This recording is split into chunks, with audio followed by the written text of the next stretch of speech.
and welcome back to another episode of Public Opinion Tea Time with your hosts Pam and Vanetta. Hello, Vanetta.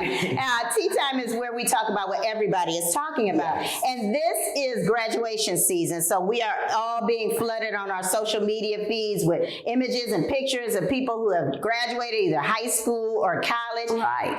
And we are no stranger to that at all. And matter of fact, we have attended graduations, but this little episode today is about graduation season, a reason to celebrate. And we really have such a big reason to celebrate because Vanetta, her youngest son just graduated from Central State University, and that makes 3 African-American college-educated graduates that you have. And that is actually a cause for celebration. And congratulations, Vanetta. You know, I'm going to tell you, and I hadn't told this a lot, I felt like I might have been living under a generational curse. My father and his brothers just didn't fulfill what they should have been in life. And it was always my prayer, God, let me make these good men. Let them do well. Like my husband's side of the family had done quite well. He came from 4 boys, and they were very well established. And at that time, for 3 of them to have college degrees, that's a big deal. That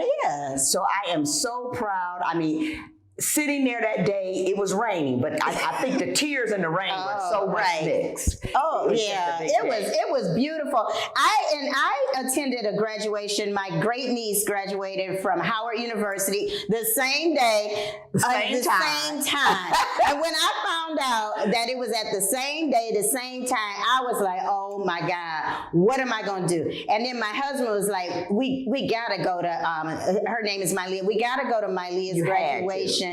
This was such a big deal. She is like the first college graduate in, and from her line of people. Yeah, and she graduated magna cum laude. She graduated magna cum laude, psychology. But I was just so torn. I was like, but because of technology, I was sitting there at Howard University at Capital One Arena, where it was just thousands. They must have about 15,000 people in it who were there as guests. And I don't even know how many graduates.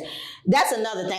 My heart was so full to see so many of us graduate, just sitting there. It was my first time ever going to an HBCU graduation.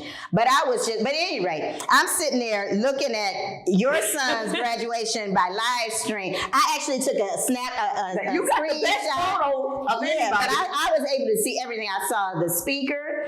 I saw him. I was waiting up. My phone was about to die. I said, please let him get his. They called his name, and I was able to screenshot it, and then I put it away. I was like, okay, enough of that. But that was a big deal. And also what was extremely just touching for me was that my husband is a trustee at Central State. Right. And he handed him his diploma. Yes. And my son told me that his father was just crying. And I mean, I was crying. So it was a lot. And we took a photo and we said 3 Centralians because we all graduated from the same university. And that just gave me chills to know that. Right. When I saw him, I said, please don't let this camera mess up. I was trying to screenshot. I had been doing that, and the phone was cutting off. I don't know how to do that well. So you were good. But I did it, and I was like, yes, I got it right when he was holding. And I showed it to him because he calls you another mother, and he just was so pleased that you were there. Oh yeah, we were, and we were able to talk to him later. But yeah, I was able to kill 2 birds with 1 stone, and everything turned out. God makes everything turn out. They do. And I do believe that. So I was so happy to be there for her. Her mom, my great niece, her mom is a single mother. She always just poured everything into her to the point where, she has cautioned my daughter, don't lose yourself as a single mother in your child. But at any rate, she always did very well, went to Laurel's, but to go and to graduate magna cum laude, now she's going to go to grad school. These are things that you have to celebrate. And huge celebration. It's just wonderful. Because, statistically, this is not where she was supposed to land. Right. Absolutely. Okay? So she has done the thing. extraordinary. But now, what about a black graduation? Did they have the choir singing there? No, they had, wait a minute, they had President Biden speak. So everything was, now I will say, he actually kind of put a little bit of a damper on it, because we didn't find out until maybe a week before that he was even going to be the speaker. So there were all these restrictions. They said you had to be there between 6 and 7:45 so you can go through the screening. Then on Thursday before the graduation, they changed the venue because it was a chance of rain. So everybody had to go. You could only take a little bag because it was at Capital One Arena, so they only allow you. So it was just a lot. But even through all of that, it was still a cause for celebration. So I know you all are all out there, and maybe you all are going to graduations. Take the time to really take it in. Just take a moment. I don't like graduations where they call people names, because that just is grueling. But I do love all the pomp and circumstance now, let me say this too. all the of pomp and that. circumstance is why you go. Yeah. But Michael Eric Dyson was a speaker. Oh, he was he was fire. He talked about staying woke. He was fabulous. He was really, really a fabulous speaker at Central State's commencement. But it's just like, I love the whole, and then at college graduations, I love seeing all of the colleges come in. Yes. And they call, and at Howard, they said, it was the, Chadwick Boseman School of Fine Arts. Oh. When I saw that on the thing, it gave me a chill. I saw when Felicia Rashad was there. And then And at Central State, this was the inaugural year for the first master's class. Yeah.